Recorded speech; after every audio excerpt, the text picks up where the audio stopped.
it running? Who are you? Where am I? Hey, that roofie worked. Oh, hello there. Welcome back to this, the 98th episode of Drunk Doctor Who. 5th season? 6th season? Nah, we don't have seasons. The Drunk Doctor Who podcast. We're on our 5th year, though. We started this more than 4 years ago. 5 All right, seasons. we're all a year. A season is an actual year. And we did. We've been through a few seasons. Yeah, and we hit our 4th anniversary while Liz and I were on vacation. Happy vacation. Happy anniversary. Thank you. That means we're seasoned veterans now, right? Yeah, something like that. Wherein we discuss the 98th serial of the Doctor Who show. The Ribos Operation. For I think Ribos is how they Ribos. pronounce it, Ribos. yeah. Ribos. Alright, so several things to note about this. First of all, this is the key to time, alright? We started the Keys of Marinette. Now, we just finished a serial where there was a very important key, right? Unrelated, right? Unrelated key of time. We're now talking about a different key of time than the Keys of Rassilon. The key of Rassilon is completely different from the key of time. Right. Just want to clarify. Hey, grab that Blu-ray box set right there, will you? This one? Yeah. Maybe. There we go.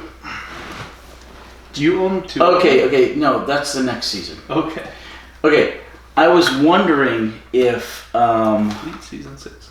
Right. I was like, wait a minute. I said earlier I couldn't believe this hadn't been put out on Blu-ray, and this was right next to it, but that's Blu-ray for that next season. Why didn't they come out with Keys of Marinette on Blu-ray? They will Seems eventually. popular, right? Alright. Mixed reviews. This is the Key of Time, not the Keys of Marinette. Okay. What's the difference? I'm confusing keys again. Okay. Alright. This is unique for several reasons. First of all, this is the first ever season that has an overarching arc for the entire season. Tom Baker had one earlier where there were like connecting stories, but there was not an overarching plot arc that didn't seem like it was all super super connected, although it was very continuous. This is done twice more later on. Once during the 6th Doctor in the Trial of the Time Lord, and once in the 13th Doctor Whittaker for Flux, for her final season. I'd say Pertwee's probably... Did you just say that? No, Pertwee has the two stories that are like two serials that are directly into each other, but it wasn't the whole season. He's also... Well, he spent like a whole season with Unit in the same set. He's on Earth. Right, but they were different different stories. adventures. Yeah, different adventures. I'd say Pertwee's probably the closest we've gotten to this kind of type of season-long storytelling. It does certainly seem more ambitious than what we've seen before. Yeah, this is incredibly ambitious, and it's called The Key to Time. Because they've gone through some last-minute changes before. So to try to... Like, they've cut off season finales or added them on or, like, inserted characters.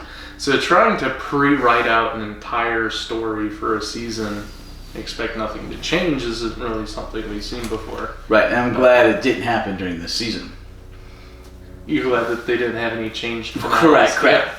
The next season, the one that you would pull out the Blu-ray for, Shada. Shada's the next Shada. season? No. Oh. No, it's the last story of the next season. Oh, okay. But it was only half filmed because so he went on the strike. all of these are on here, right? Yes, that's the Blu-ray. Gotcha. So all those are on there. Anyway, so and we'll watch the Blu-ray version. Anyway, so in the Key of Time, we also have a new companion. It's the first Time Lord companion with Romana. Wouldn't you say Another that first. the Doctor's niece was a Time Lord, though? Granddaughter. Alright, it's the second Time Lord companion. Gotcha. You got me. You did. You absolutely did. I was forgetting Susan on that. Yeah. It says she's a Time Lord, right? No. She is supposedly his granddaughter. So it's never confirmed whether it's his biological granddaughter or whether he just adopted her. But the assumption is that she is a Time Lord but it's just an assumption. But we will keep that as correct in canon. So you are right, huh? Susan, yeah. We don't know that she's a Time Lord. The assumption is she is. It's never absolutely stated. Romana is the first canon confirmed Time Lord. The first one we know absolutely is a Time Lord. Right. Susan, though, for all intents and purposes, is probably a Time Lord. I think he married an Earthling. Had a bean pod Time Lord baby from a vat, right? And then those humans made Susie, and she's half Time Lord. Yeah, that's my canon. In case you're wondering, that's... Oh God, wait till we get to the TV movie. Yeah. Speaking of canon and Blu-ray, apparently Time Lords have cold sores, or at least Tom Baker did. Yeah, cold sore. Yeah, Tom Baker does cold sore during this. Which means all Time Lords get cold sores. Not necessarily. Yeah. Well, at least Tom Baker, the Time Lord, gets cold sores. All right. Okay. While we've had this big break, and this one I went on vacation, and we celebrated Independence Day, because that's why we didn't do it last week. It was on a Monday, Independence Day. For those of you all in the rest of the world, not the United States, which might be a whole one of our viewers. We don't care about you. No. We do care about Independence Day is July 4th here in the United States. But you may have already known that. I don't know.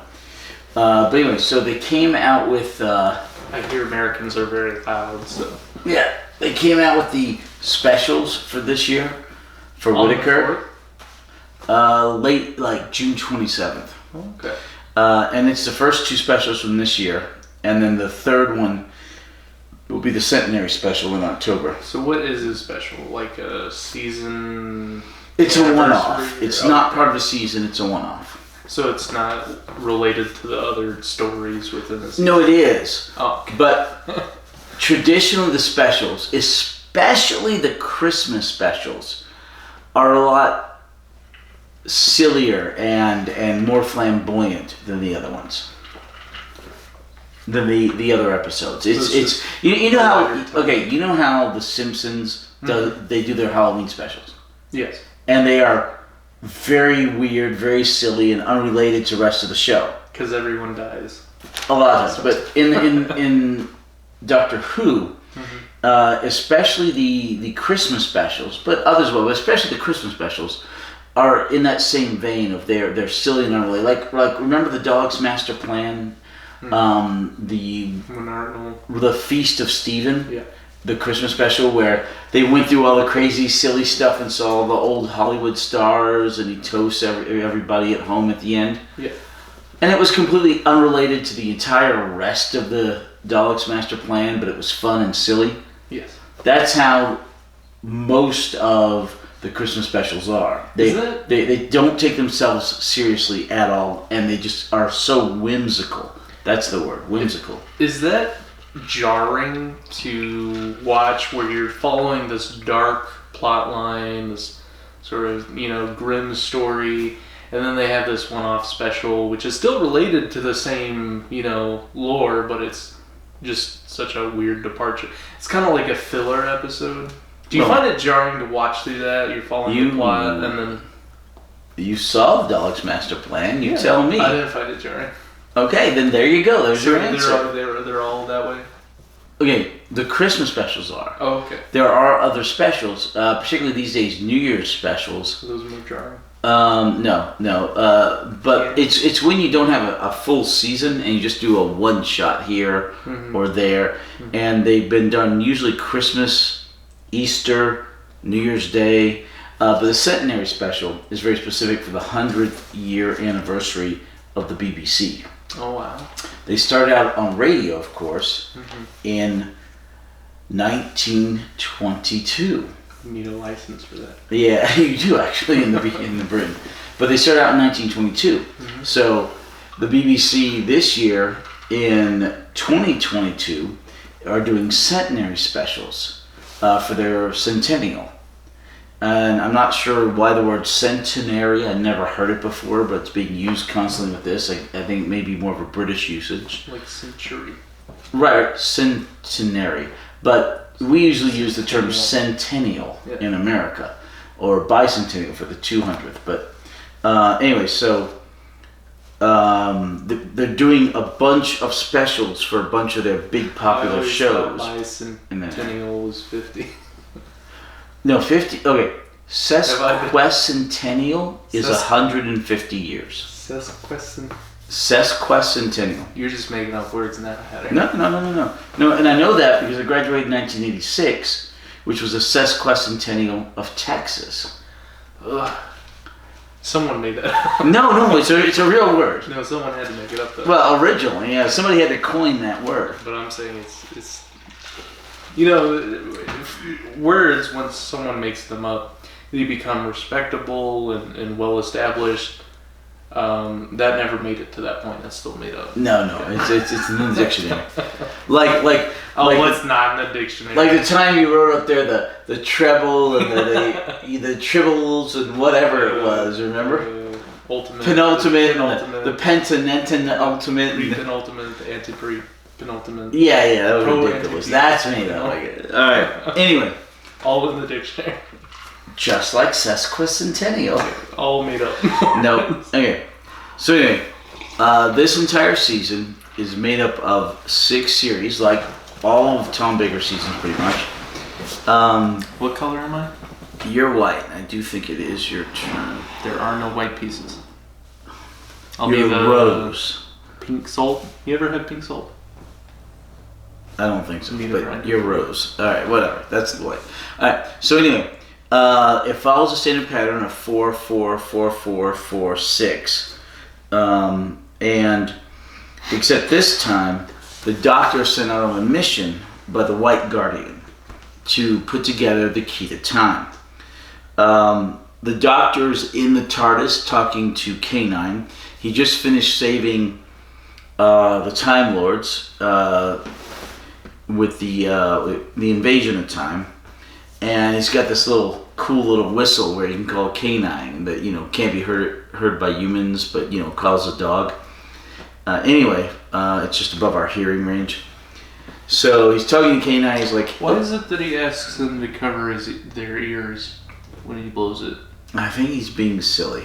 Oh, okay, that makes sense. Yeah, very Tom Bakerish, very Fourth Doctorish. What, Doctor silly? Never. Yeah. So anyway, Tom Baker, the Fourth Doctor, he's like, okay, K9, we're going to go on a nice vacation, a really great vacation. And then his TARDIS is hijacked by, it stops and the doors open inward and there's this bright white light. And the Doctor goes, hello? And a voice comes out and says, Doctor, you are summoned. Doctor's like, okay, I don't mean to be rude, but who are you? He says, I'm the White Guardian. Doctor goes, oh.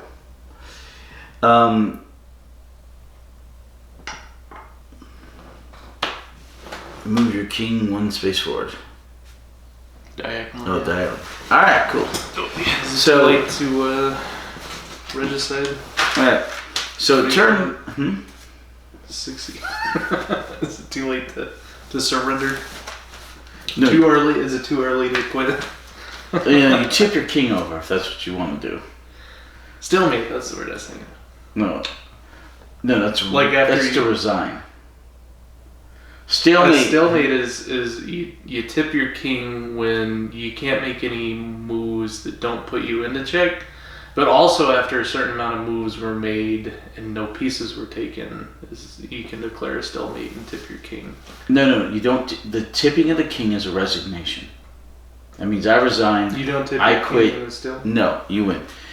Stalemate is like you said, when you can move no piece legally. Mm-hmm. Your king or any other piece. Mm-hmm. If you have another piece, it might be like that pawn in front of my queen. You can't move it, right? Mm-hmm. You can move no piece legally. Or, like you said, when the pieces have been moved, when the pieces have been moved, 50 moves. 50? Without a piece being taken. That's a lot. Or a pawn advanced. 50? Mm-hmm. I was like 15. No, 5-0. Who keeps track of that? Well, that's where they have chest notation. Oh. I think there's also a thing where you move the pieces back and forth into the same position like 7 times on both sides. Could and you it can also be a stalemate. Imagine being at a pre-release and being like, active player, you're on turn 50. Chess is a slightly different animal. Long. Alright. Okay, so anyway. So the doctor, so this guy shows up, and apparently he's ultra amazingly powerful. Because he's able to stop the TARDIS in the void. He's able to open it up and draw the doctor out.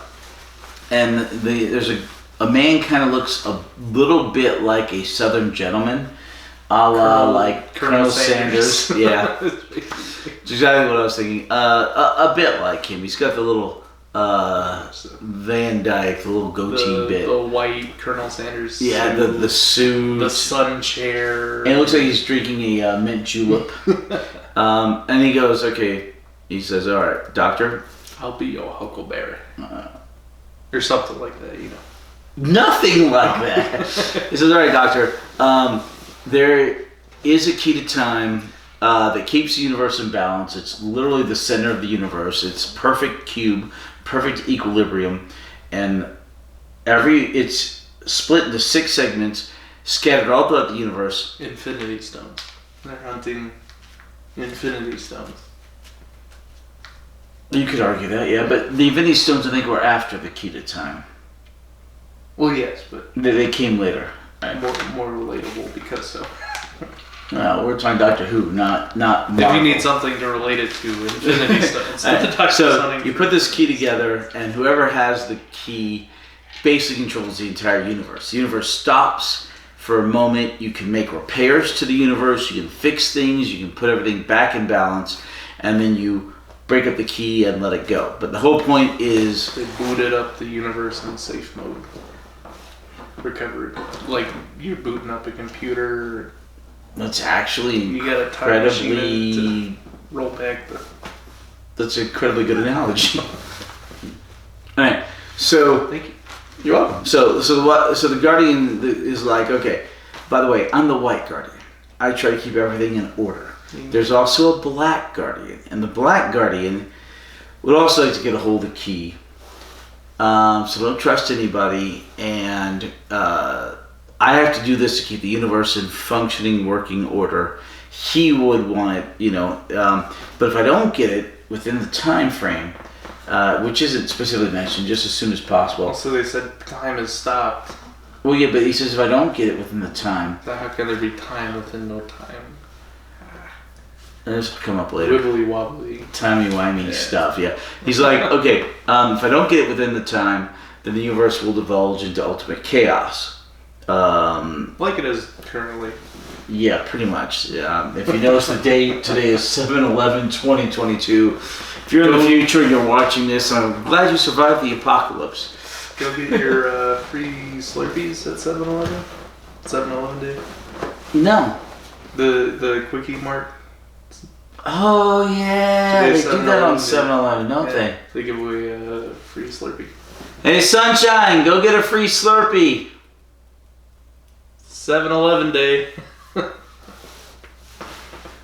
Free Slurpees at 7-Eleven. Did she go to her library? She may go in the library. Alright. Or the bedroom. Or she might be in the bathroom. Who knows? Alright. Anyway. Like I didn't even think about that. Yeah. Oh, short. Yeah. She's either alive. Yeah. Or neither. I was gonna make the joke she's either alive or dead. We don't know. But then if we walked out and she was dead, I would hate myself forever. It would be Yeah. very upsetting. Yeah. It would be very upsetting. Okay. So anyway, so the doctor's tasked by the White Guardian to go put together the key of time.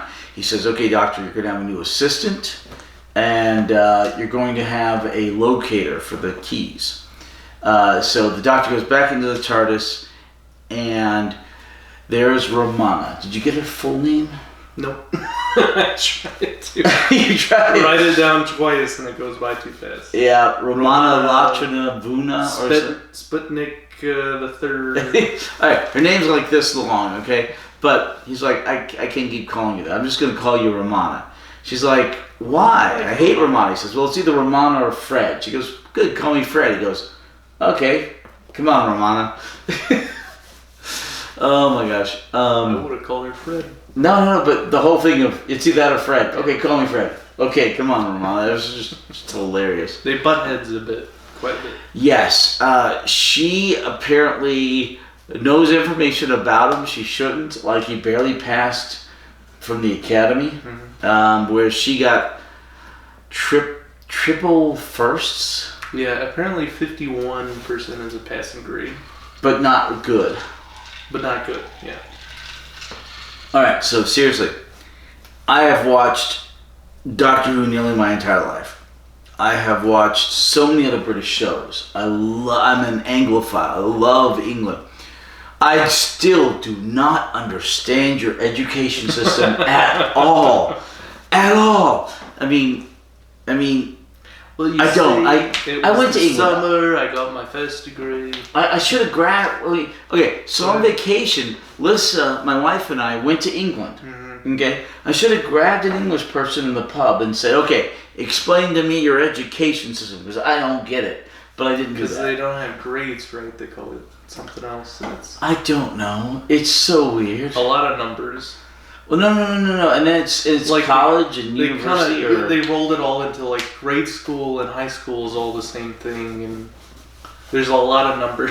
I don't like get it. First and I don't get the first. I don't get all the tests. I don't get the this, that's, and the others at all. I mean, just which means it's probably better than our system. Which I don't know. I have no basis to compare it to. I think most education systems are probably better than whatever our education. Oh, these days, yeah. Oh, yeah. The only reason like we have geniuses in America is nothing is to do with the schooling system. It's just no, it's just because the best of writers try to get here. Yeah. But like, what is going on with this? Okay, that's a big, long political discussion. I don't want to get into that. Forgot I was holding a pen. All right. Be careful. Grab that. Don't spill the drinks. I thought for sure that I just had thrown that in your eye or something. Okay. Anyway. So Romana gets on the Doctor's nerves from the get-go. First of all, he didn't want a companion besides K9. He still had K9. So like it says, companions Romana K9. He still had K9, and he's like, okay, can I just stick with K9? And the White Guard's like, no, you need some other help. So you get Romana. Now Romana is a statuesque, like 6 foot tall, brunette. Wait, black hair, right? Like dark brunette, I think. Dark brunette to black, yeah. Just beautiful statuesque woman. I still don't like her. All right. You don't like Romana? No, I like Romana too. Oh. So much better. All right. So anyway, she's a Time Lord. I like their kind of. And she, okay, Romana 1 is with us for this one season. Really? That's all? Right. At the end of this season, she regenerates into Romana 2. Does that have something to do with the actor's contract? Yes. Yes. It's everything to do with the actor's contract.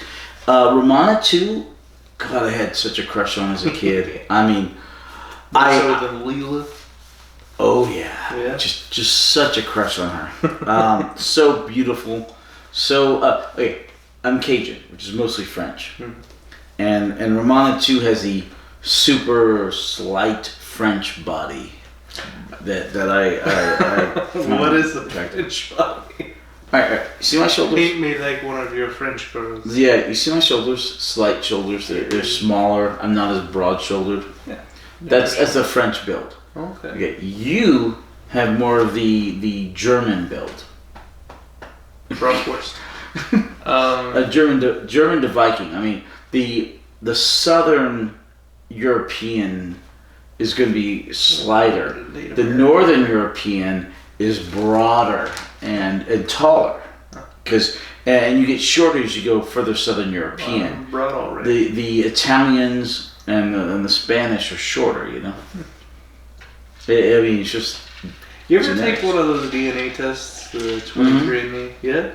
I want to get one. My wife and I have both done that. That's neat. and I am exactly what I thought I was. No mysteries uncovered. No mysteries uncovered. It was mostly, it was a good bit French, Western European, with about a quarter British Isles, which is what I knew I was. 3/4 French and a quarter Scots-Irish. Maybe a smidgen of English in there, but.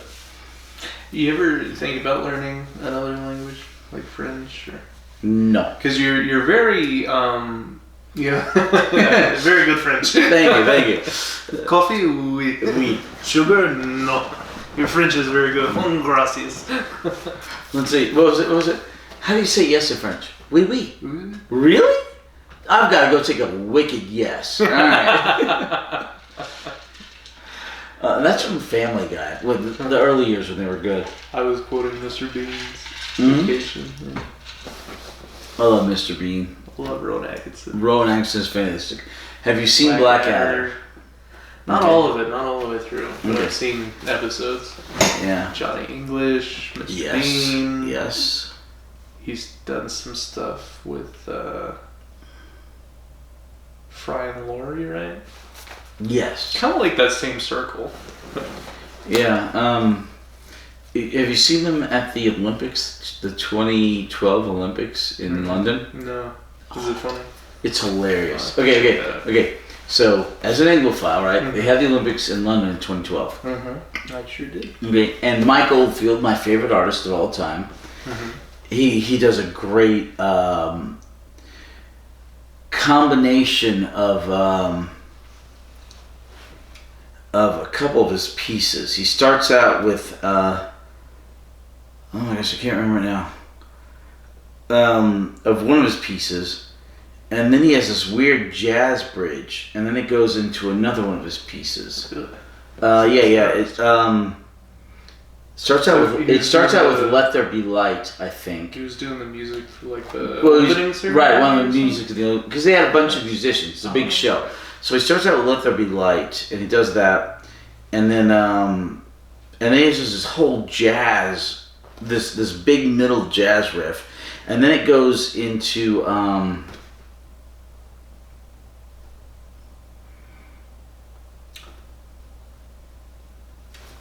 That one.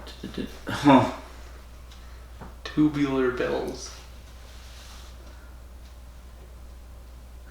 AC/DC. No. The first part may not be "Let There Be Light."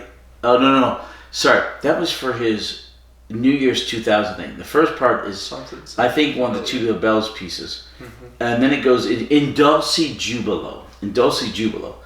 So it goes from Tubular Bells. Is he also French? Cajun? I think it's a Spanish term, but I think he starts out with Tubular Bells. He does this big crazy jazz riff that goes on for a couple of minutes, and then goes in Dulce Jubilo. But anyway, so also in that, you have Rowan Atkinson, more or less playing a Mr. Bean character. Yeah. And do you know the song from Chariots of Fire? Which one? No. The movie. Not. Dun, dun, dun, dun, dun, dun. Oh yeah. Dun, dun, dun, dun, dun. Right. So it shows Mr. Bean, right? Or it shows Rowan Atkinson, and there's a deal there. Bum bum bum bum bum bum bum bum bum bum bum bum, and it shows him, and he's playing it. Bum bum bum bum. And he's looking at the music. Bum bum bum bum bum bum bum bum bum bum bum bum bum bum bum bum. And the other guy's got there's another guy. Dun dun dun dun dun dun dun dun dun. And Mr. Bean's like bum bum bum bum bum bum. He's getting bored of this. Yeah, he's getting bored. He falls asleep. He sneezes, and he's like, bum bum bum bum, and he's looking for his handkerchief. And then at one point, to get it, he grabs an umbrella, and he puts the umbrella, bum, bum, bum, bum, bum, bum, and he moves back, and it gets. It's really funny. It's so Mr. Beanish. The visual sight gags. Yeah. There's another really great pianist, comedian type skits this guy does. Like where he's playing Flight of the Valkyries, but he has the music sheet upside down. So he's playing it backwards. You're like, that sounds familiar. And he turns it back over. I know that guy. Oh. I can't think of his name either, but really... Lissa would know. Lissa would know. She probably would, yeah. Oh my gosh. I know this guy. Not Flight of the Valkyries, what's the one that... Hall of the Mountain King? No, Flight of the Bumblebee, right? No, Hall of the Mountain King. He does that too, yeah. But he's playing it backwards. Oh, Lissa loves that guy. She does. How long has it been since we had a podcast? 4 weeks? Like a month and a half. 6 weeks. Yeah. You guys have to watch us catch up. Wait, you got the dates on there, right? 6, no. I never do the dates. Okay, no, I got the dates on here. So, you guys get to watch us catch up after... May 30th. It's been a while. And this is July 11th. We skipped so all 6 of June. weeks. 6 weeks alone. June 7th. Wait, May has 31 days. So June 6th, June 13th, June 20th, June 27th when we were on vacation. Mm-hmm. And then got back and it was July 4th. Mm-hmm. Independence Day. So then this. Mm-hmm. So yeah, we missed, it's been 6 weeks. We missed 5 weeks. So this is going to be a long podcast. We have a little catching up to do. We might get a little I don't want to be topic. that long. I mean, this is not that complicated a cereal. Welcome to the midnight hour. Right. So anyway, okay. Alright. What happens? Okay. We depart We were talking about White Guardian. comedic pianists. But What did you say about my piano? no, pianist. Alright, so there if you want another one, I've shown you Slim Gaylord, right? Maybe it doesn't. Right. I'm really bad with names, so. A guy from the 30s and 40s. Faces, sounds. Tall black guy, right? Like big hands. Rocky. And he plays the piano, right? And the guitar. And he can play the piano. And his hands are so big he can play the piano upside down. What? Yeah, I'll show you after the podcast. It's just fantastic.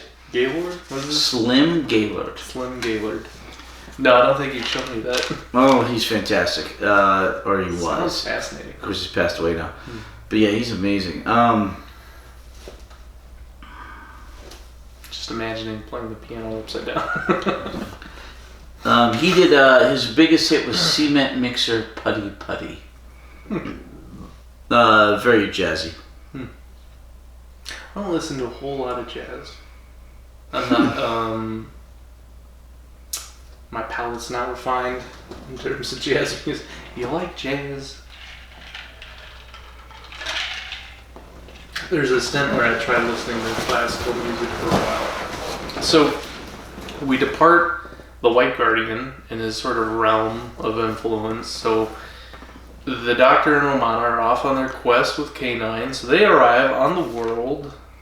Right. Minona? Check. I forget Save the moves till next week. I forget the name of Check. the planet they arrive on. Very cold. Ribos. Ribos? Yeah, Ribos. Ribos. Oh, okay, because of the Ribos operation. Yeah, Ribos. I thought, okay. They threw out a lot of planetary systems and names. So there was a lot going on. Alright, okay, So I wasn't quite sure which was which. Ribos. Doctor goes back in the TARDIS. He and Romana kind of clash. Anyway, she's like, I did all this stuff in school. He's like, I'm supposed to be impressed. That's a bishop, huh? No, that's your queen and that's my queen. I thought you took my queen. No, I just took your pawn. Oh, okay. I took your... I was thinking the queen was a bishop. No, be glad it's a queen. I am glad it's a queen. But I put your king in check and we'll save the next moves for next time. I thought it was a queen, and then I thought it's actually a bishop, and I thought it was a queen. And you're smoking crack, sir. I guess. All right. I forgot how to short that. Okay. All right. I'm gonna ruminate on that. No, advance the plot. I'm going to the restroom. In check. So we arrive on Ribos.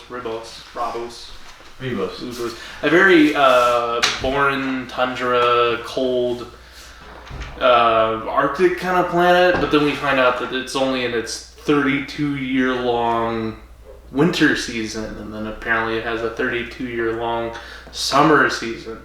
And this is a unscientifically advanced society that lives on this planet. The peoples, they classified as like rank 1 civilization, something sci-fi trope, rank 1, rank 2, rank 3 civilizations, depends on your technology and space travel and time travel. So they're fairly medieval, so they believe that they don't really believe in science. They're very superstitious. Because the 32-year long winter and summer seasons, they attributed that to a summer and winter god that fight for dominance over the planet. They don't really believe in, they think the planet's flat, and they don't, the stars in the sky are just twinkling crystals, yada yada. So we arrive on this planet. However, there are some people on this planet that they fit in because they're very medieval wardrobe, but we get the sense right away that they're not from this planet because they're more technologically advanced. Even though they blend into the planet, customs and clothing, the furs and sort of medieval hats and chest guards, they're talking to each other on like radio walkie-talkies, and they talk about they arrived on their spaceship. So you're not really sure what's going on, but apparently they're brokering a deal for the purchase of the planet Ribos. So this deal is being brokered by the Graf, Vindicay, who is our antagonist. His title's the Graf, some nobleman, his right-hand man, Shaklath, and then we have Garen, who is the tradesman of sorts. So they go back and forth discussing the monetary value of the planet. Gosh, this is they go back and forth negotiating on the monetary planet, the monetary value of the planet Ribos. We find out that the Graf only wants it because he's looking for this certain rare material, of which I forget what it's called. That is these crystals. What were the crystals? The blue crystals called? Jalic? Yeah. I do have it. Jethric. That's it.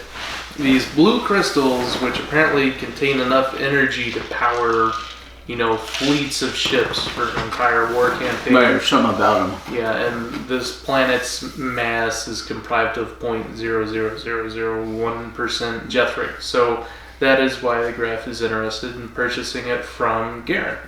Mm-hmm. Who does not have the rights to sell it to him. Yeah, it's a good old I'll sell you the Brooklyn Bridge con. So I'll sell you this, and I don't have the right to, but I'll sell it to you. Still happening today. With Can't believe people fall NFTs, and they're selling plots of land on the moon and Mars and stuff. What? And what else? Okay, so... And people spend thousands and thousands of dollars on all these made-up... Well, it's like that whole thing where you can name a star after somebody. Uh-huh. I think I named a star after my ex-wife while I was still married to her. The price of the star determines the brightness and the distance. No earthly idea, Okay. actually. Don't know. Okay, so... Oh, Victor Borgen.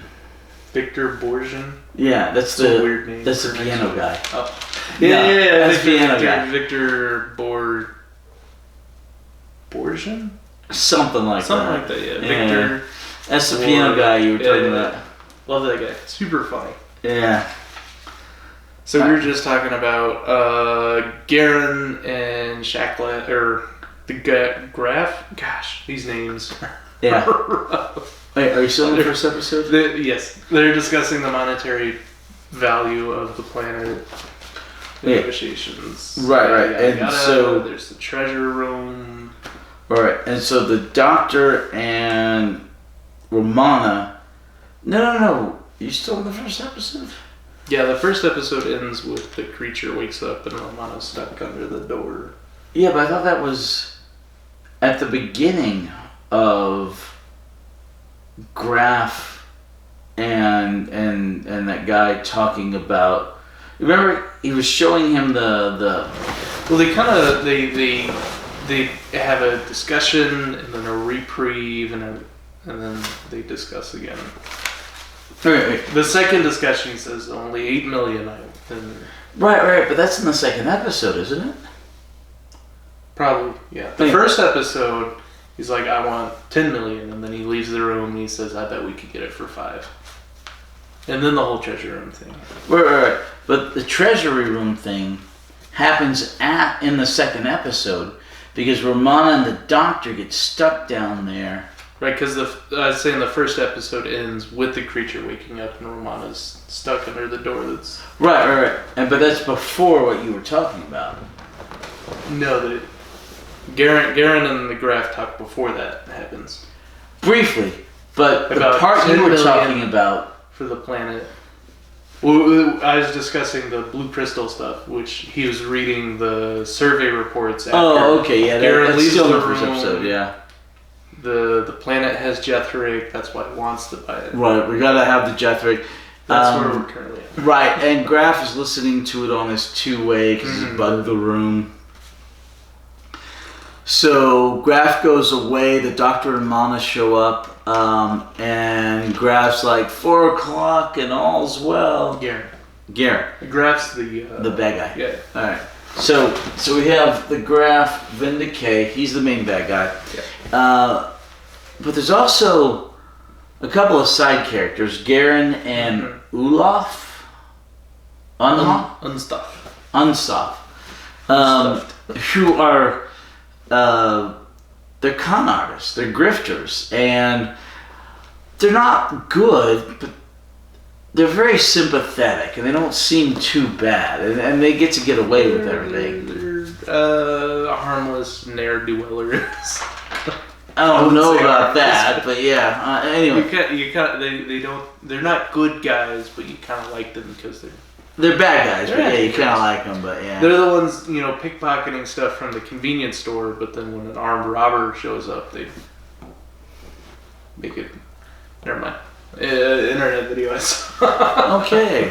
There are these two guys, and one guy's distracting the cashier, and the other guy's like stuffing muffins in his backpack or something. And then a guy comes in with a gun, and then the other guy runs away, and then they slide the skateboard out, and they both tackle him. So it's like they're stealing, but not at gunpoint. We're not. Okay, levels of theft. Yeah. Okay. So they rescue the cashier from the guy from the gun, even though they were also stealing from the. Huh. That's where Garen and stuff are. They're bad guys, but they're not bad guys. Bad. Italicized bad. Anyway, they just steal. They don't murder. Right? They have some standards. Yeah, insofar as we know. Yeah. The Graf Vindicate, he murders, just flat out murders. Yeah, he does. All right. So anyway, they. The only reason we have any deaths in this. It's because of him, yeah. Pretty much. So no deaths until the 4th episode. Period. None. The Graf's like bang bang. And then the 4th episode makes up for it. We have like. It's like take this, natives. There's like 8 deaths total, right? I just counted 5, but. Wait. 3 Graf guards. Graf. There were some guards that died like off camera that I missed or something. When the ceiling came down. Yeah. There were a total of 4 guards. I don't know if there were 4 guards. One was knocked out, and the doctor took his clothes. He survived. There was Graf. There was what's his number 1? Spoiler. Yeah, spoiler. Oh, I don't know if I got Graf. Shackleth, Seeker died. Shackleth and Seeker, yeah. So there's the first guard. So then his 3 guards, 5, 6, 7. So there's 4, 5, like 6, 7. Yeah. So there's more there. All right. So anyway, the doctor and Romana try to get into the relic room. They manage to because the guard's asleep. They get in. The doctor is using a sonic screwdriver to unlock the locks to get into the case, to get whatever they believe is the piece of the key to time. I like when you do the plot summary because you remember what you just watched. And I'm like, man, there are these guys. They did stuff. Right. And then Romana doesn't listen to rule number 2, which the doctor tells her, do whatever I say, stay by me, let me do the talking. Anyway, she doesn't stay by him, and she looks over, and there's this creature. What's it called?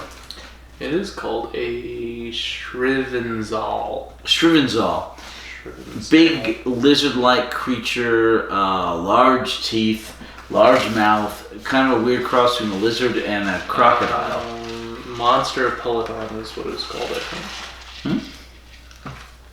It was the Monster of Peloton. No. What were those things with Looks nothing like the Monster of Peloton. The doctor had nightmares of? The big Shrivenzals. What? They're all the same is basically what I'm saying. No! all the Doctor Who monsters are the same. No, they are not. It was basically Invasion of the Dinosaurs. No, not. Anyway, so the Shrivenzal is this creature that they open up. Right, so there's an anteroom where the Shrivenzal lives, and at night they open up the. It's not a portcullis; it's just a steel slab or a stone slab. But they open up that door. The Shrivenzal then can guard the crown jewels.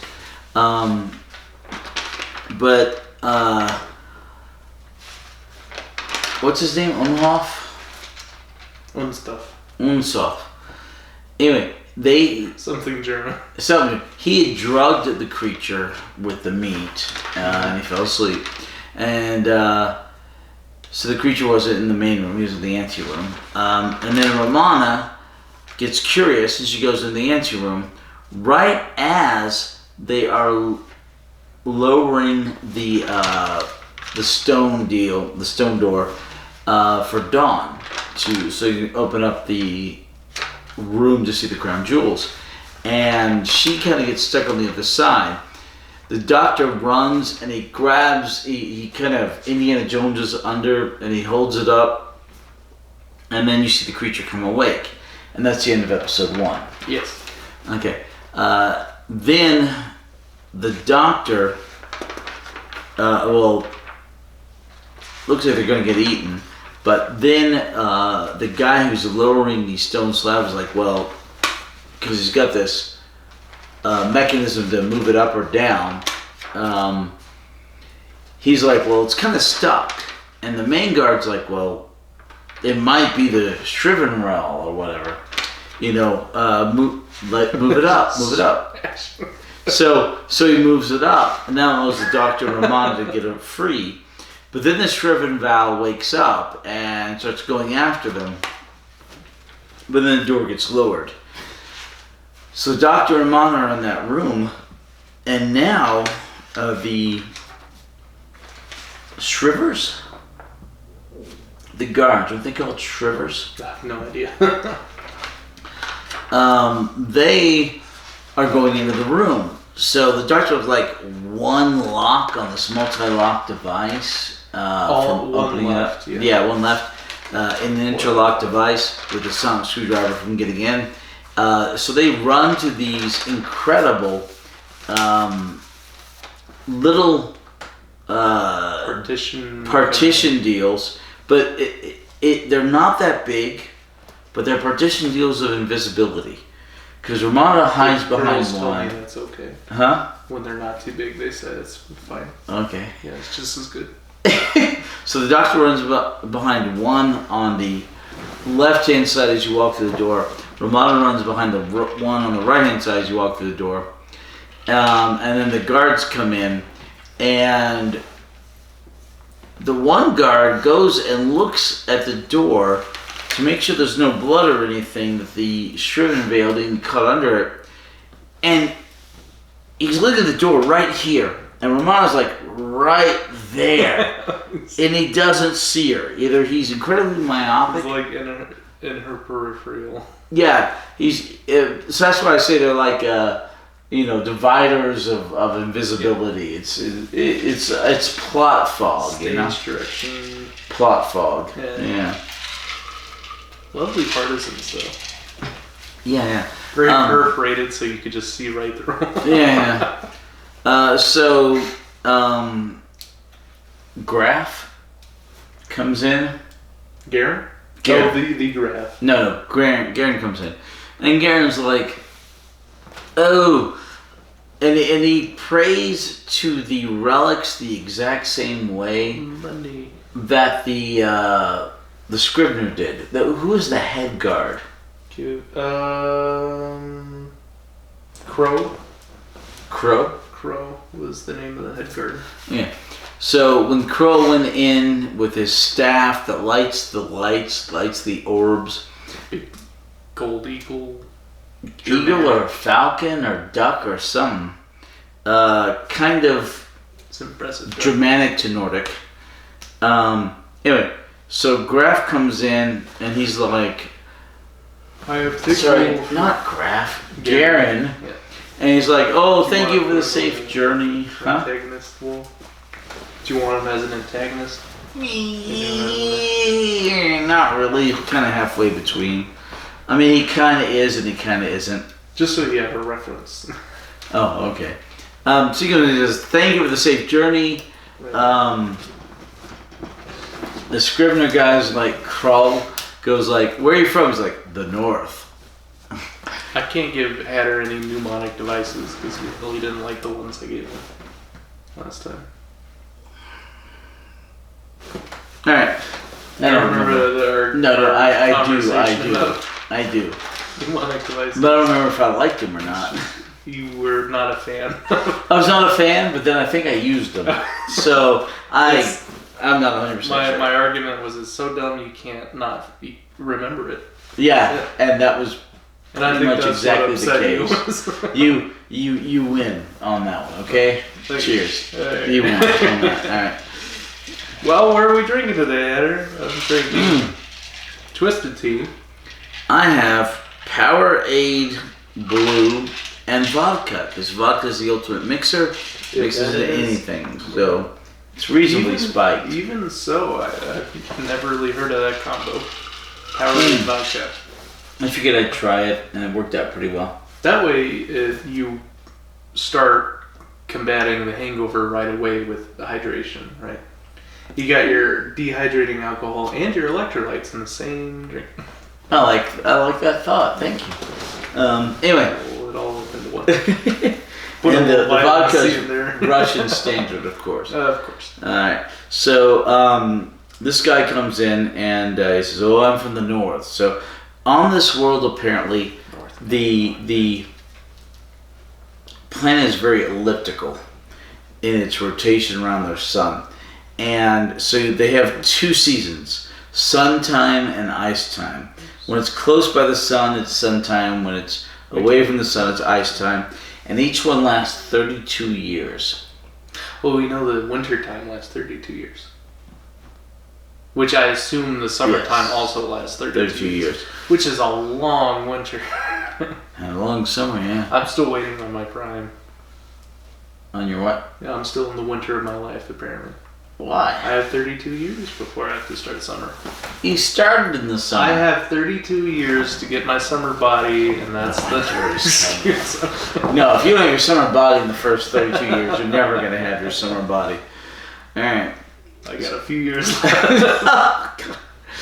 Oh my gosh. All right, so, and he sweet talks the Krull main guard. He says, "Look, I'm just a merchant. I'm from the north," because apparently there's a tundra in the middle of the world between the 2 poles.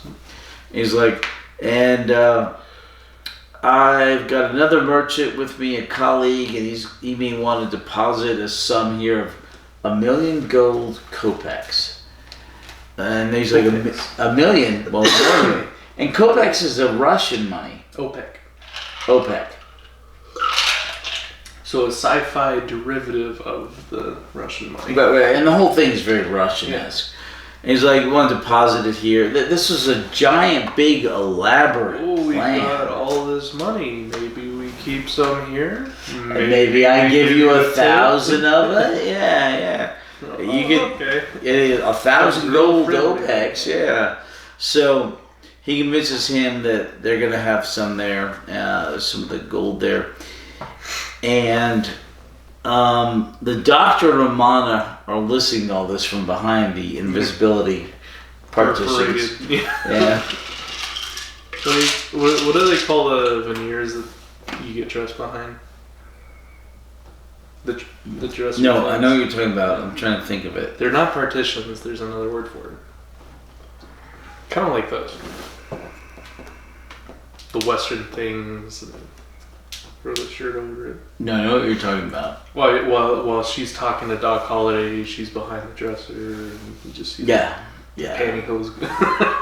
No, I know what you're talking about. I'm trying to think of the name of it, and I can't at the moment. Yeah, me either. Because I'm half in the bag, you know. You got some magic beans. Some what? In the bag. What?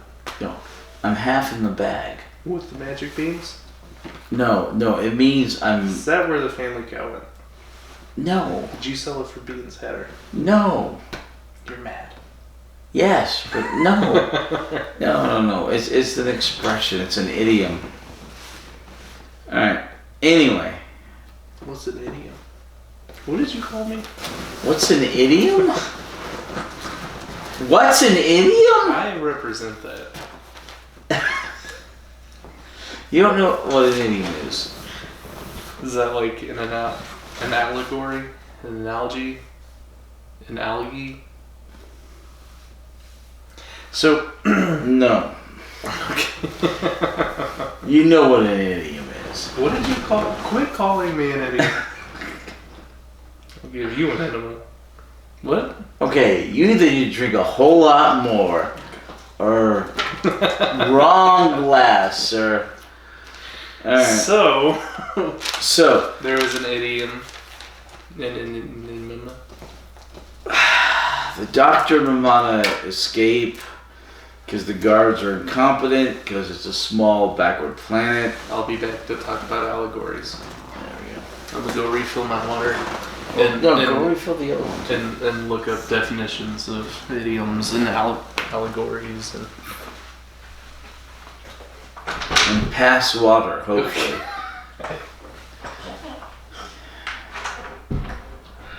Alright. The Doctor and Romana get by. They escape.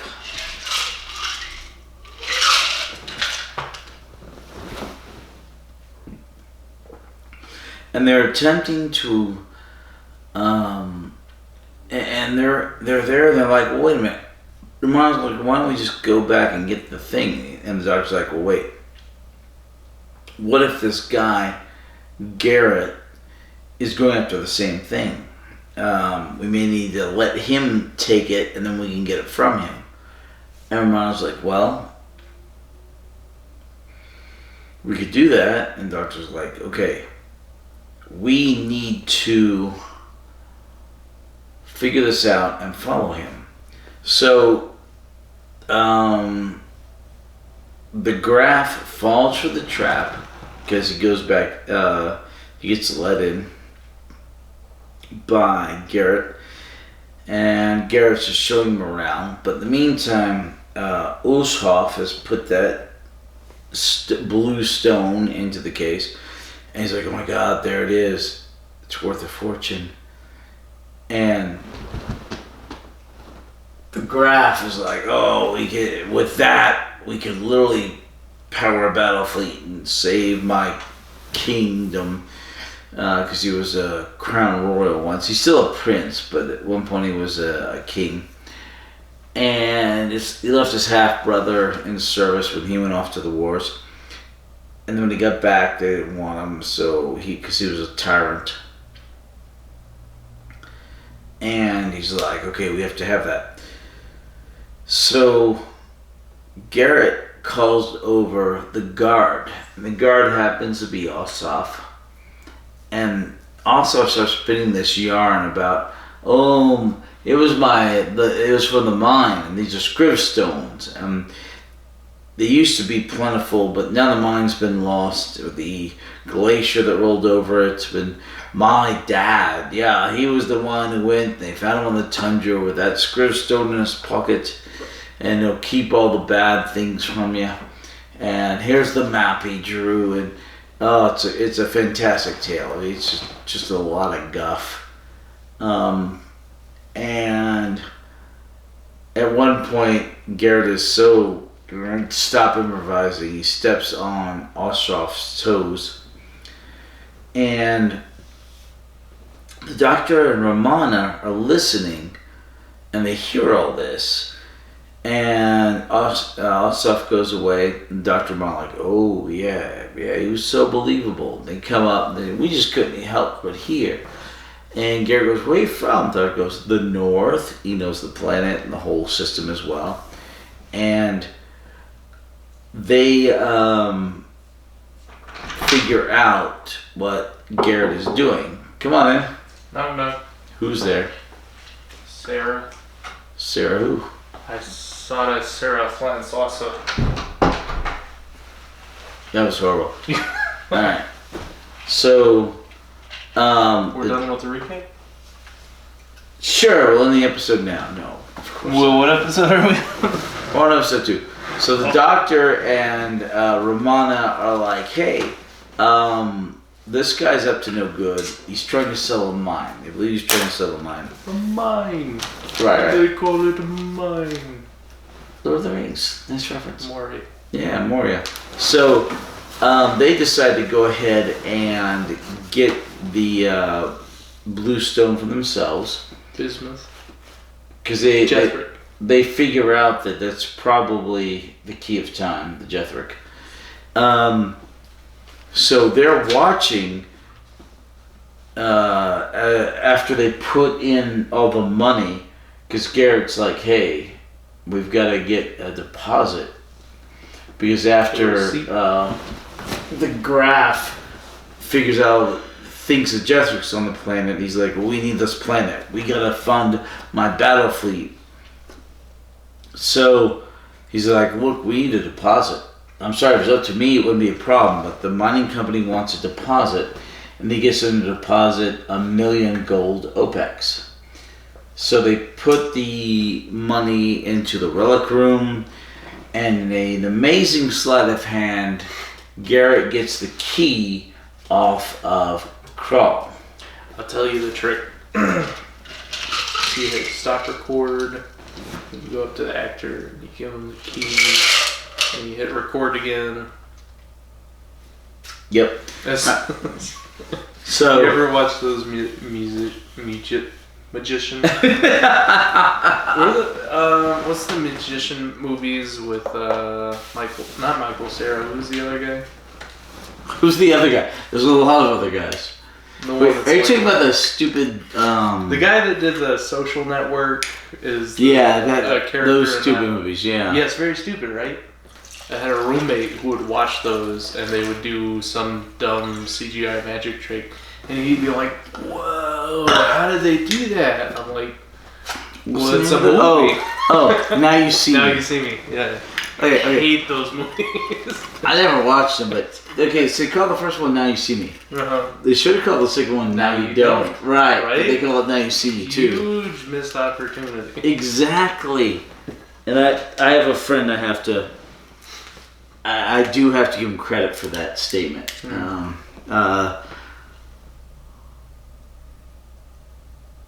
I can't remember which one, but I think it. I think it was. Unnamed friend. No. I think it was a particular one. Yeah, that one. You know who you are. Thank you. Who you are? Sorry, I'm just drunk. Whose fault is that? Lorraine. Well, I think it's the whole point of this exercise, you know. Corn makes whiskey. Whiskey makes what? Something frisky. Alright, anyway. So Dr. Romana figure out what's going on, and they decide, okay, we're going to intercept them. So when Garrett and Garen and Unstuff go back to get the money, and the what's the name of the stone? Jethric stone. They're kind of waiting for him, and the doctor goes down to intercept them. He gets stopped by a guard. He hypnotizes the guard. He gets in, but only after. It's not Jethro. Jethric. It's Jethric. After Jethric stone is taken. That's my cousin, Jethric. So Unstuff, right?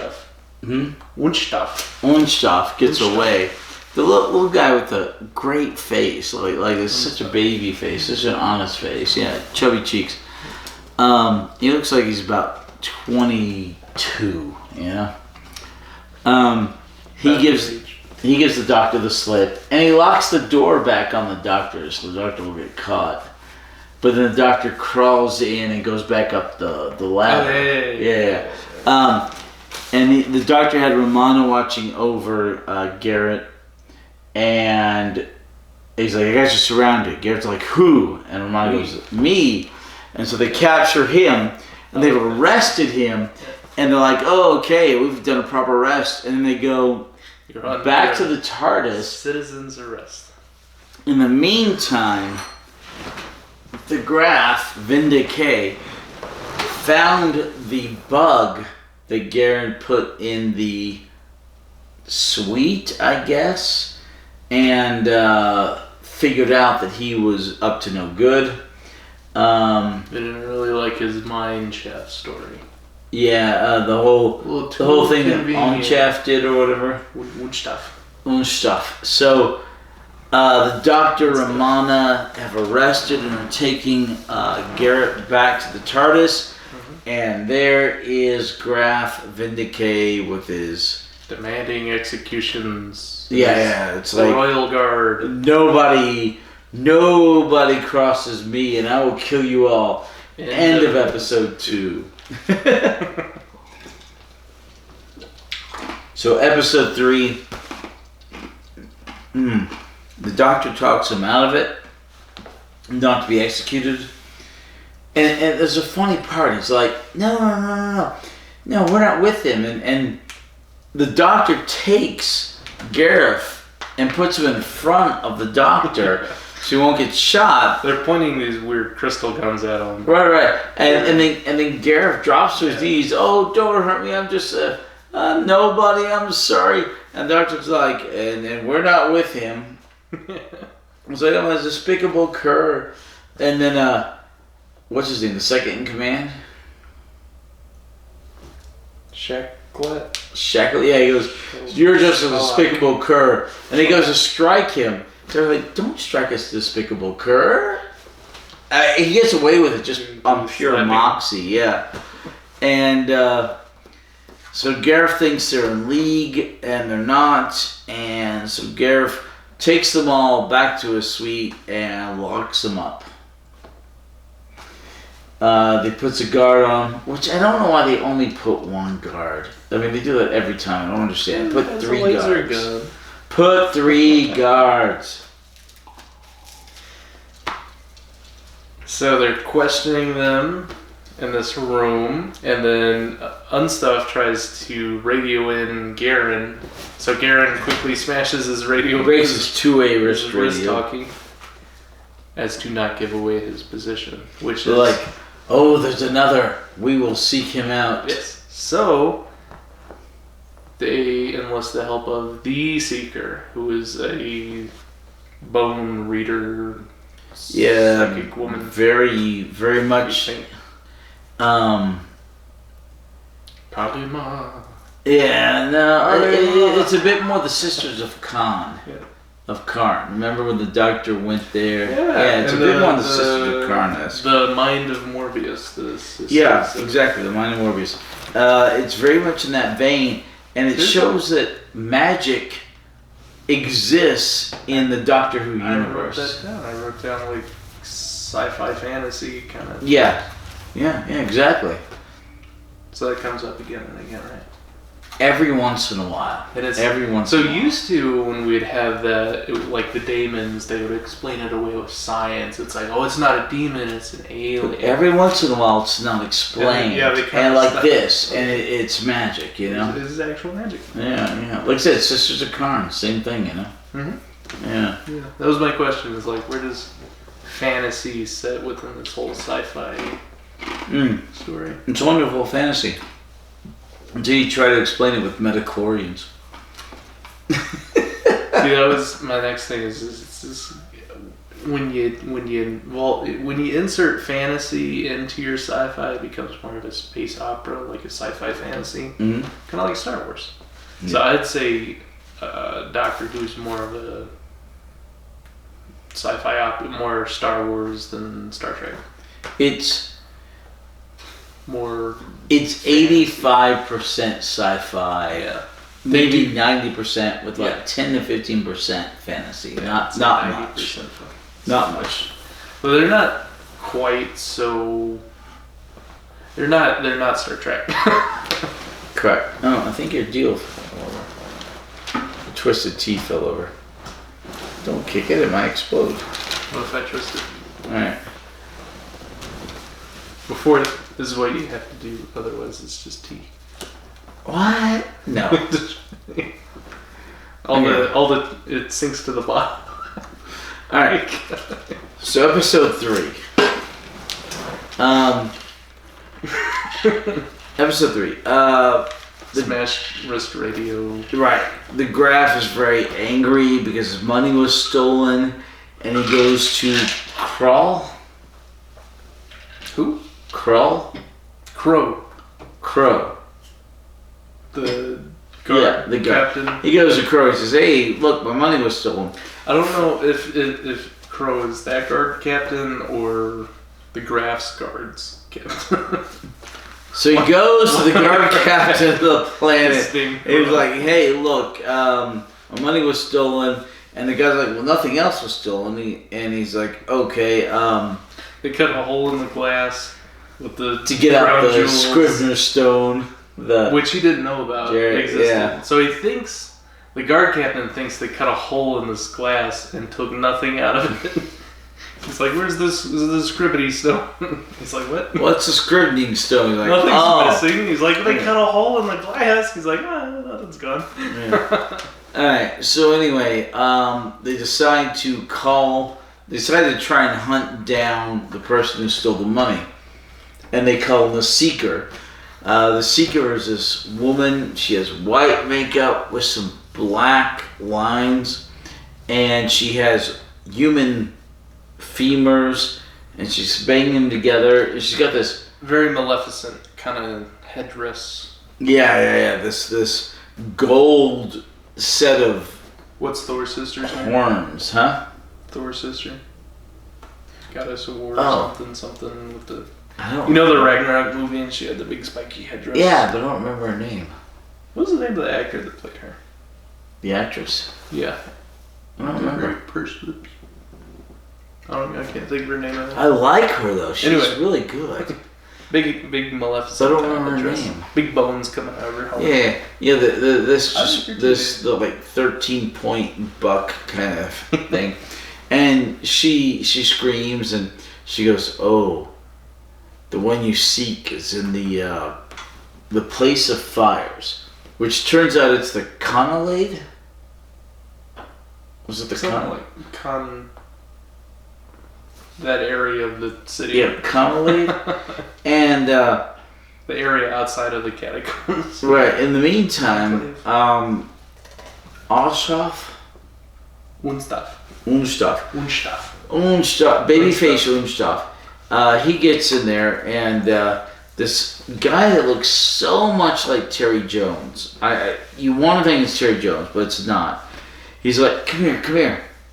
And no front teeth. Well, he's got just two. Yeah. So Unstaff goes to him, and this guy is living in basically a little bit of stone covered by a sheet in the sheer cold, basically homeless, you know? Benro the Heretic. Yeah, Benro the Heretic. One of the best characters okay, to be fair, this serial has some amazing characters. The bad guys are truly bad. Onhoff and Garrett were just really well developed. Binrock, what's his name? Benro has Binro's great. 10 minutes of screen time, and his character He's development fantastic. It's so heartwarming. It's so sad. The characters in this were amazing. Roller coaster of emotions. Right. Really good serial. Really good character. Graf was really good at playing that snivelly kind of spoiled prince kind of hanyat. Yeah. Psychopath. Yeah. He's a psychopath. I'm sure there's a word for it. There's psychopath.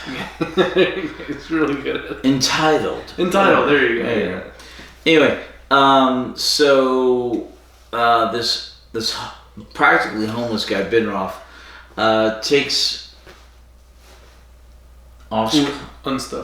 stuff into his little hole-in-the-wall hovel, hides him, and the guards look there, and they're like, "Oh yeah, you're Binroff the Heretic." Wait a minute, I know you. You violated the law. Yeah, but he hides the guy, and the guards go on their way. An NPC interaction. Anyway. You ever play Elder Scrolls? No. Oh, okay. Maybe World for of Warcraft, but not online. Oh, then what's the... Wait. I think I played it for 45 minutes and went, why am I not playing World of Warcraft? They have Elder Scrolls online. Nah. I tried to get you to play with me. Did I? Yeah. Do you play any new games? Any what? Any new game? I only ever see on Terraforming Mars. I love Terraforming Mars. We just picked up V Rising. We should play V Rising with us. V Rising. It's like a vampire Valheim. What's Valheim? You know that game that was like Minecraft but harder? The Shannon. Oh yeah, I don't want to play that. Way better version of it. You probably would. With vampires. Vampire. Yeah, it's great. I'll let you play on my account, see if you like it, and I'll buy you the game if I don't know if you like it. I thought it was fun. Okay. You like Minecraft. You like that. I like Minecraft. You like V Rising, probably. Maybe. I'm getting older and it's harder to learn things, you know? It's more of an action combat kind of thing, so... I bet you like the crafting, you probably wouldn't like the combat so much. Probably. Alright. Okay. What the hell brought all that up? That's a good question. Alright. Drink your drink, where'd it go?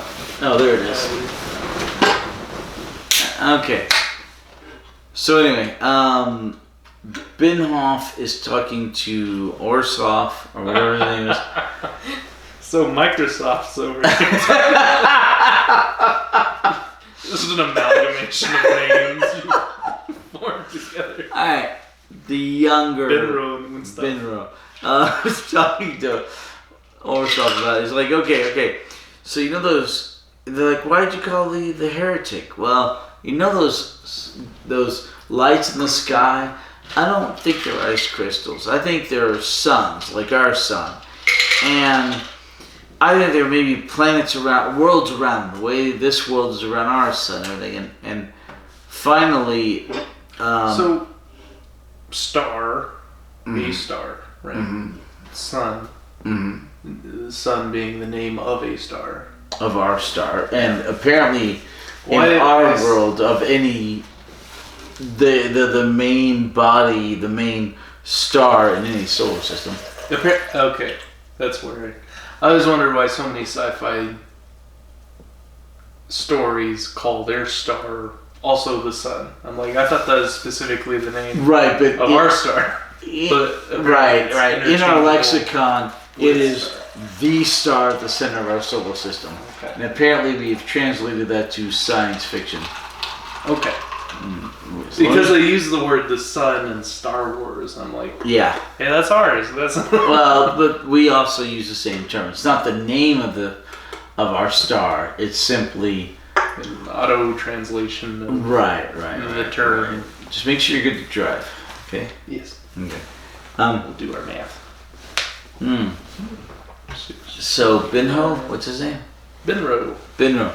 He's like, and he's so, amazingly. Ben doesn't paddle. Ben rows. Oh God! Don't. Alright, so Binro's like,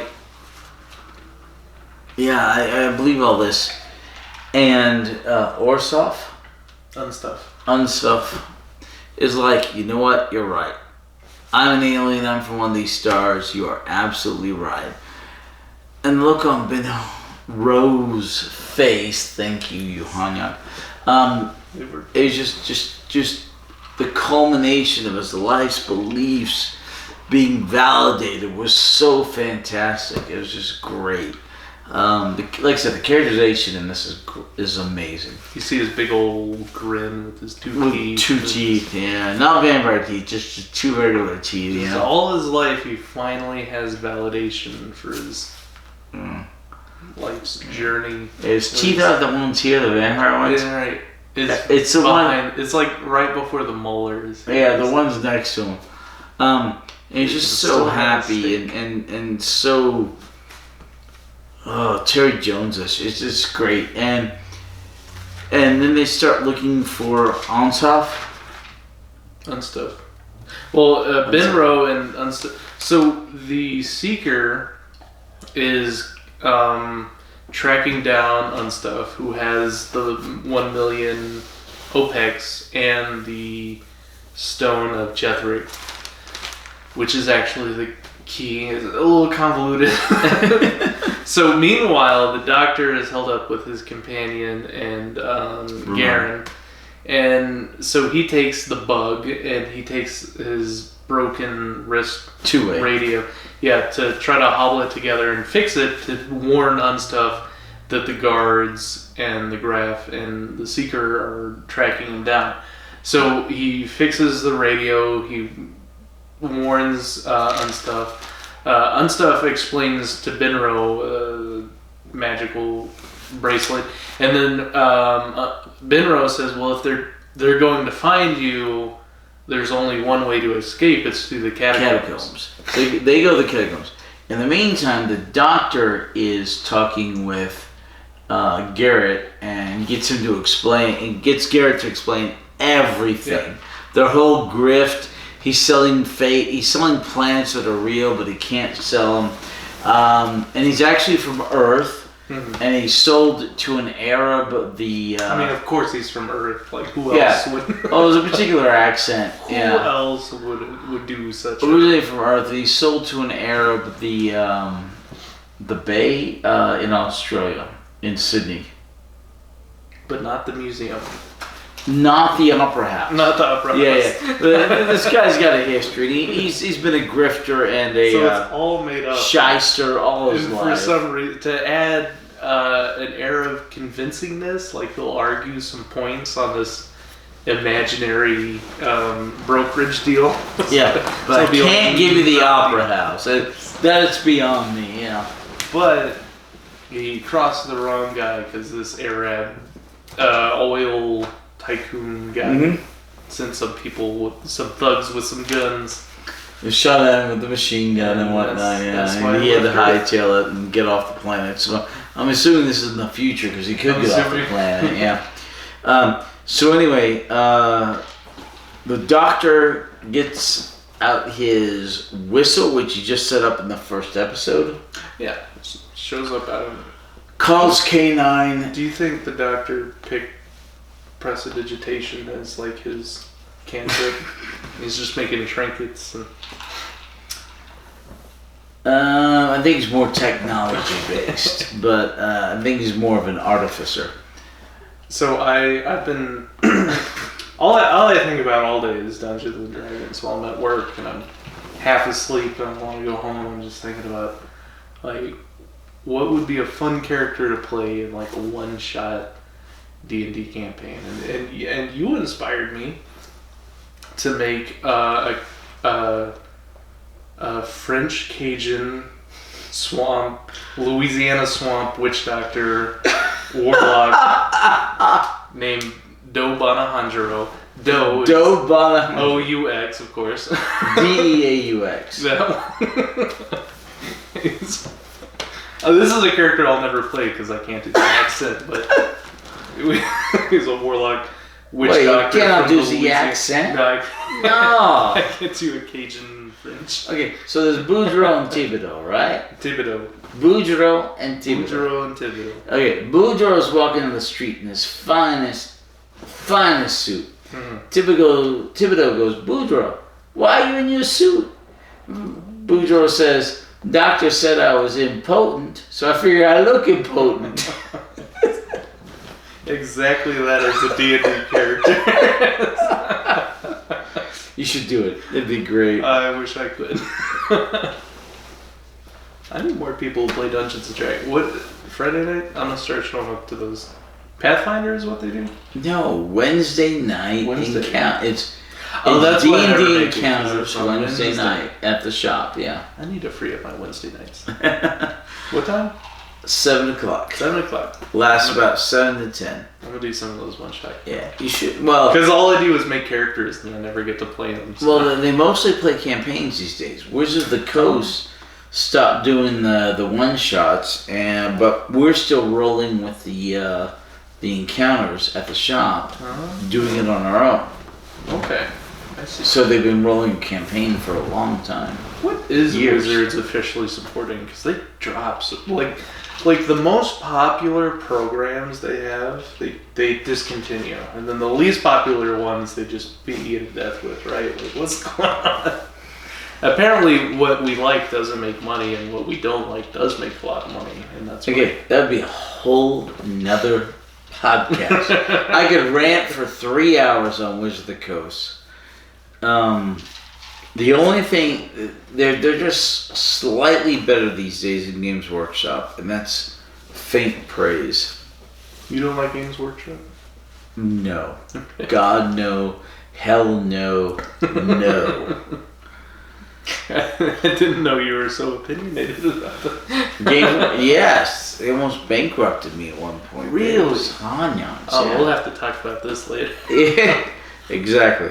Their business practices are the worst possible. That sounds like a good story.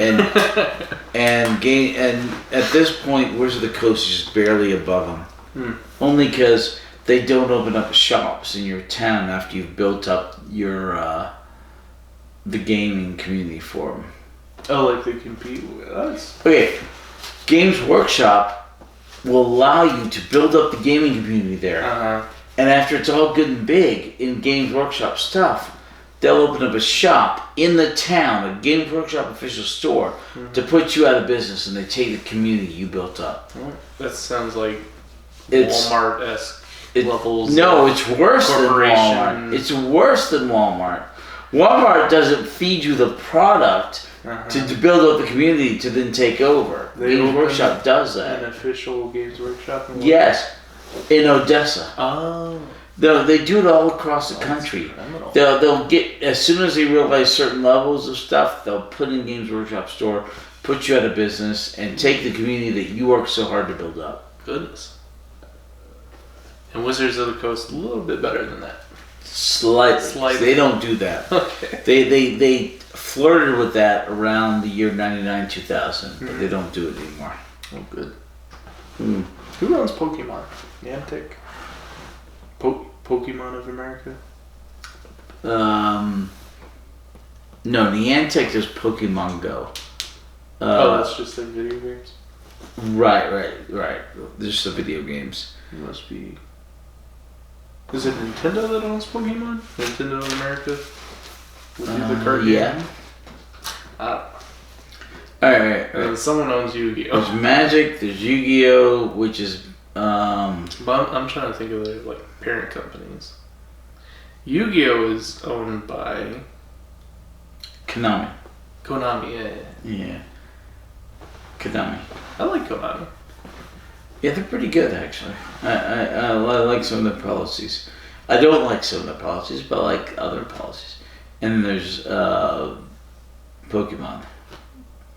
Or just Pokemon USA, I think. Something like that. Alright. Can we get back to the story? Yeah, no, for sure. Good, where were we? So, Benro and Unstaff just went into the catacombs. End of episode 3. We're on episode 4. Yes. So they're in this Warrens, and the Seeker says, "Oh, they're gone. They've departed into the catacombs." And the guard says, Guard Captain Crow goes, "Well, that's the end of it. We can't hunt them."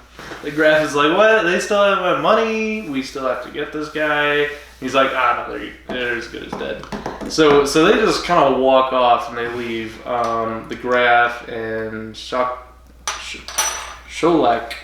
they're like, the disrespect, the absolute insult. Yeah. So they run back to their ship to grab his royal guard and their laser guns, and he says, "We will force the Seeker to track down this burglar, right? And we're gonna get our money back, and that way we restore ourselves from the shame or whatever." And the Graf shoots a guard from the local people out of nowhere. Here's the colonization sort of native analogy. So you continue. I'm going to do it.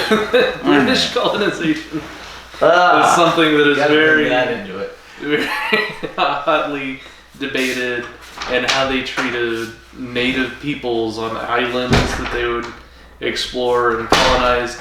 So this is a very kind of a harsh sip of reality in this fantasy world that they've made the sci-fi episode, because you get this very Pocahontas-esque dialogue between the Graf and Sholak, and how they view people on this planet as primitive and uncivilized, and the natives, and they're okay with just shooting one of them, and it doesn't mean anything to them, and they remark at it like sport, like Shaklat is like, good shots, and the Graf is like, this is up and to the left, but yes, good shot. I always knew how to make natives cooperate, and it's just really dark and and yeah, it makes you think about Native Americans or Native Hawaiians and colonization, and it kind of it's that little sprinkle of darkness and reality that really makes a sci-fi or fantasy story really that much more pungent. When you're sitting there and they're talking about laser guns and you're having a good time, and all of a sudden they'll sneak in this little slip of reality, this little darker tone, this historically inspired, darkness, and you go, ooh. So if we didn't like the Graf in Decay before, we really don't like him now, because he's just so unhuman at this point. And we learned his backstory was, he is this tyrant of this planet, and then he left to go to war, and he left his half-brother on the throne or something.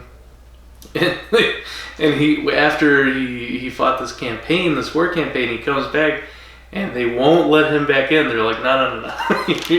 You're a tyrant. Go off and kill yourself in war. You're not our king anymore. You can't come back. So that's really his whole motivation to funding his military campaign and getting this Jethric to fuel his fleet, or even sell or trade it to just hire an army and sort of put himself back on his throne by force.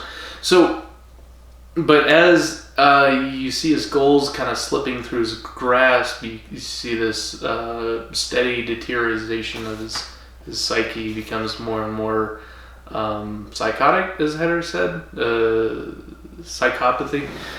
He's turning into this psychopath, if he wasn't already. So they force the Seeker into the tunnels with the Royal Guard. They're tracking down Woodstock. Welcome back, Heather. Hello. So, luckily the Doctor and his companions are also after Unstuff, because he conveniently has something that they all need in common. Jethrick. So, yeah. I feel like Unstuff is the red shirt in Star Trek, and the only reason he's alive is because he has this plot central device. No, he's too Everyone's nice trying to rescue him and save him. So Jethrick is really sweet, and he says, "I'll go find your companion, Garen." No, not Jethrick. Or Benro. Benro says, "I'll go find Garen." Oh. And Unstuff is like, "Well, take this wrist radio with you," and they send him out. And meanwhile, Unstuff is terrified about running into a Shrivenzel? Shrivenvale. Something dumb made up. Shrivenvale. With really gross nails. And then meanwhile, Garen and the Doctor and Romana are exploring the catacombs, and they're using the little ticker wand to track down the Jethrick. Ticker wand? Whatever it's called. The locator. The little glow stick looking thing. It's like a what do you call it? Radiation? Geiger counter. It's like sounds like a Geiger counter. And then they kind of Scooby-Doo in the cave for a while, and then there's they go deeper and deeper into the catacombs, and the catacombs were something that were built ages ago, so they're not exactly structurally sound. So Benro earlier kept alluding to the fact that, you know, if the Shrivenzals don't kill you, then a cave-in will, or the ceiling collapsing on you will kill you. So some stuff may have happened, I don't remember, but eventually Benro runs into the Seeker and the Graf and the Royal Guard, and they take Benro, but they're still looking for Unstuff, and the Seeker keeps saying, you know, death separates us between us and who you seek, only one will make it out of here alive. Right. Death comes for all but one. Yeah. The Graf thinks it's him. Right. And so they go in further. So episode 4 now, right? We're in 4, yeah. Okay. So the Doctor, he was supposed to go in further. Europeans spell catacombs. Catacombs. He had to put the on. All right. So the Doctor was going to go further in, but instead he went up, and he found the guard that had been stunned by K9. And he puts on the guard's outfit. K9. Yeah.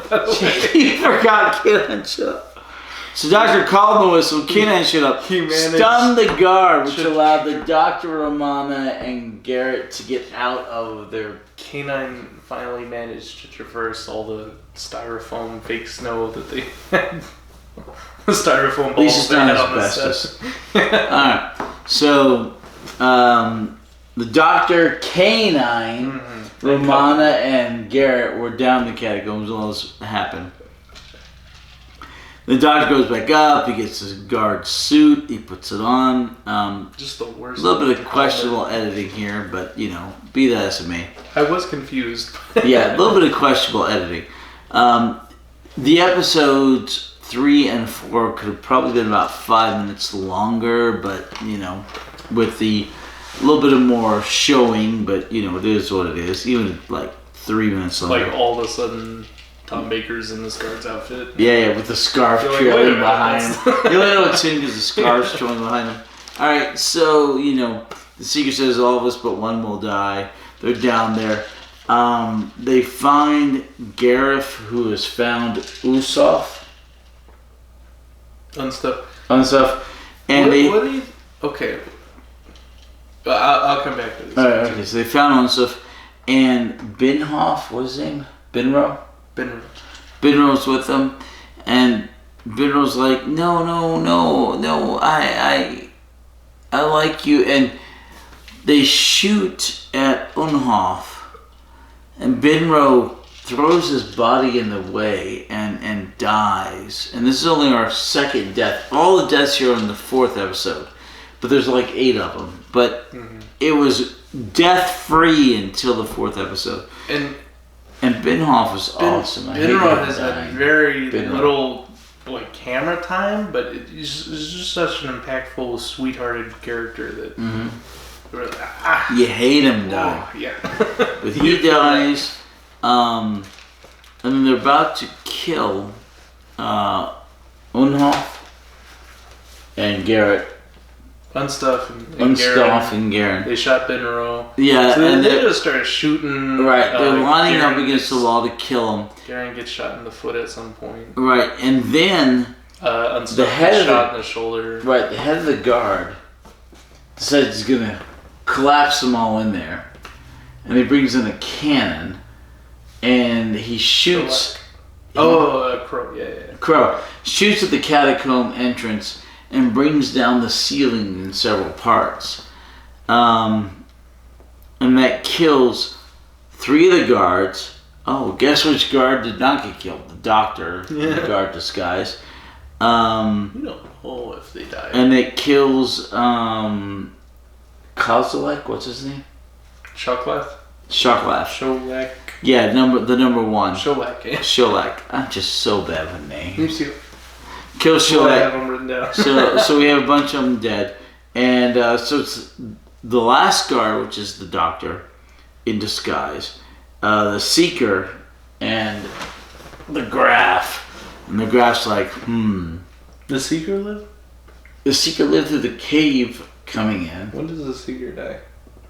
Well, then, the Graph's like, only one of us will live. You said that, Seeker. So he shoots the Seeker, and the Seeker dies. And then it's the doctor in the guard disguise, and the Graph. And the Graph goes up and says, were you with me at the Battle of Volin? And the doctor, and you hear the doctor's voice, no, sir.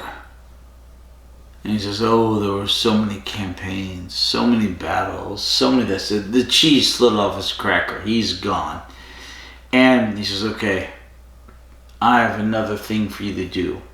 There's no greater honor. And he puts an explosive device on the doctor's chest.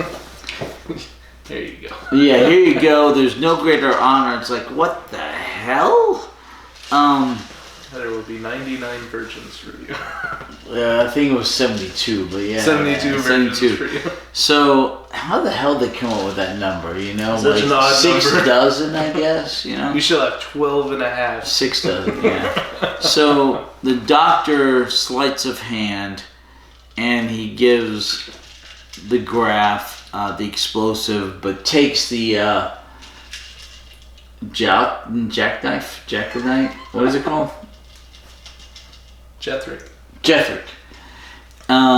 He takes the jackknife. The jackknife. So and the sleight Graph of goes hand- off and gets blown up by his own bomb you want the doctor to take. I think the sleight of hand stuff is some of my least favorite plot devices in But it the was serial. really prevalent because it's in all the serial. editing and there's nothing that's shown, and it's just, oh, I have this, oh, now I have it, and then it's like, what? It's not really communicated to the audience very well. Right, but it's shown a bit. We never really It's shown had a it bit. the whole time. It is shown a bit. And they do that like 3 or 4 times throughout the serial, and you're like, At the very end with the Jethrick, it is shown. It shows him taking it, but it doesn't show how the doctor swapped it back. That was just You have to watch closely, but it does. So he says, "Let me see it one last time for old time's sake." He puts it in his pocket. He turns around and spots But it, then you see the turns back doctor. You around. see the doctor with it. I don't ever see it. I'm gonna have to watch it again. Well, he gives it back to the doctor, and then at some point, it's all editing. We'll rewatch it. That's all. Alright, so anyway.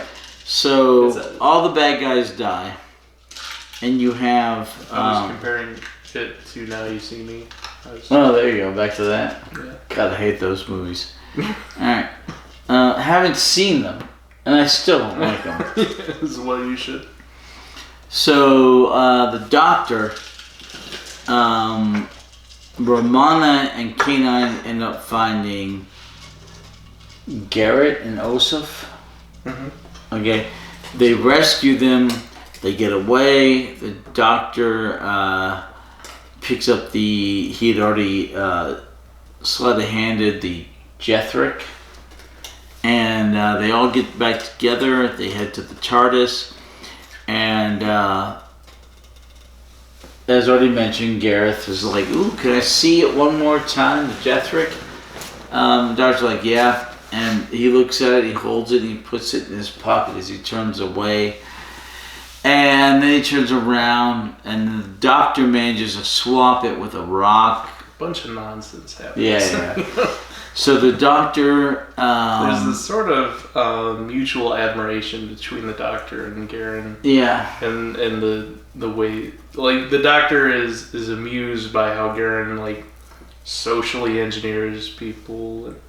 He's not doing good things. And Garen's amused by the abilities of everybody and the doctor and all that. The competition. It's a nice dichotomy. Yeah, it's a mutual admiration society. Yeah. And the doctor and Romana and K9 get back in the TARDIS. They get away, and Alsof's like, what's his name? Unstuff. Like, what a... It's queer is the word to use for strange. Yes. What a strange way they got they left. Queer departure, yeah. Yeah, queer departure. And he says, oh, we've got the ship. Yeah, we didn't lose everything. We got the ship that was left behind. The Graf ship. The Graf ship with 18 years of everything. And we got the Jarek, and it's the Rock. And he's like, oh. So in the TARDIS, the Doctor and Romana touch the locator to the... And butts. They touch butts. No. Oh. To the Jarek. You don't think so? No, and it turns into the key, the first part of the key of time. The doctor holds it up and says, okay, 1 down, 5 to go. 5 to go. All right. First Infinity Stone in the gauntlet. What are your questions? Oh, I have those. You have those, okay. From time to time. We have a new companion. Romana, yeah. I want to ask questions about the Guardian, but I'm sure that will be explained in later serials. What questions do you have? We'll come back to them. I don't know. What questions do you have? Well, I don't want any spoilers. So. Okay. I'll ask the questions about the Guardian once I know what is not going to be explained. Okay. Time Lords get cold sores. That's canon. White Guardian creature. I think we covered nearly everything. Yeah, we kind of touched on a lot of my questions throughout the episodes as we were recapping the plot summary. Okay. We talked about how I was confused about keys because we just got off a serial about a key, and now we have a whole season about keys, or a key. The key. Different keys.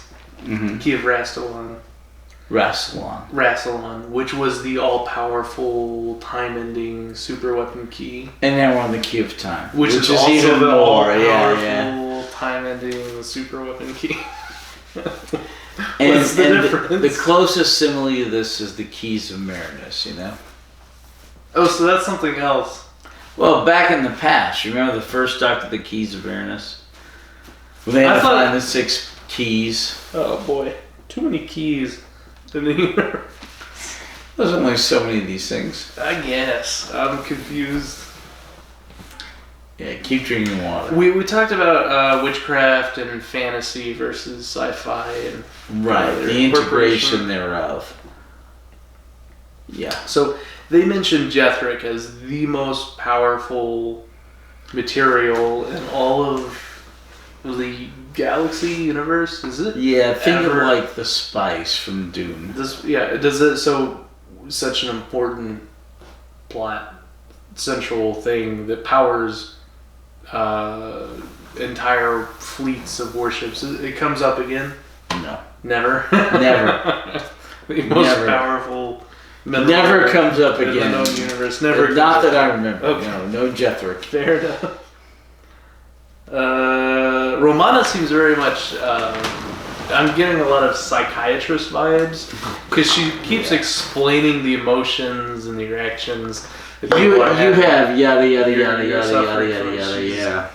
It's so bad. What do you call that? She's mind melding people. Practically. So that's kind of her character. She's like, you seem to suffer from. Romana won. This is Romana 1. She's only in one season. She's in one season, and then we get That's Romana water. 2. Putting water in your vodka. No, I'm putting vodka in your water. Oh, okay. Just so you know. We talked about natives, canines. Oh, canine evaporates like a ton of rocks. Which we've never really seen him just evaporate something before. No, we with have. his phaser. It was, But kind of, so last serial we had the key, right?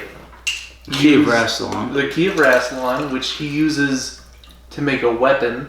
And they explain why the key is so dangerous. Because they make this weapon. Well, because of the weapon, yeah. Because the weapon can evaporate matter, right? Right. Just like canine can. Well, just rock, but yeah. Maybe.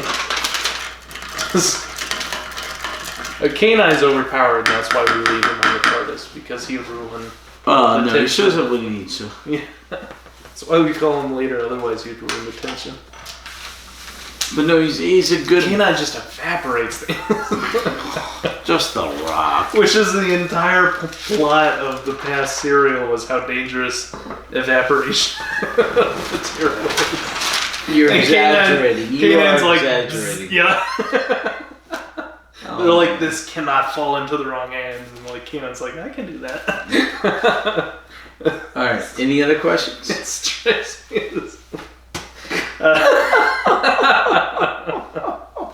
I think we pretty much covered just about most of my Notes or questions. points. Alright. So next week we will see Key of Time Part 2. 5 more to go. The Pirate Planet. Captain Crunch, the pirate. No, planet. just the Pirate Planet, not Captain Crunch. Next time, we'll see you next week for Captain Crunch and the Pirate Planet. Just the Pirate Planet. 4 episodes. Okay, first. Okay, 5 more. So there's a guy in here who's the captain of the Pirate Planet. His overacting is fantastic. Captain Crunch isn't over. No, it's not Captain Crunch. I'm pretty sure it's Captain Crunch. Not Captain Crunch. So Alright. big Ribos. Not of Captain emotion, Crunch. No. Overreacting. I love it. See you next week. Bye bye. Is there anything else you wanted to touch on? Oh my gosh. No. Okay. Check. Check, please. 5 more to go.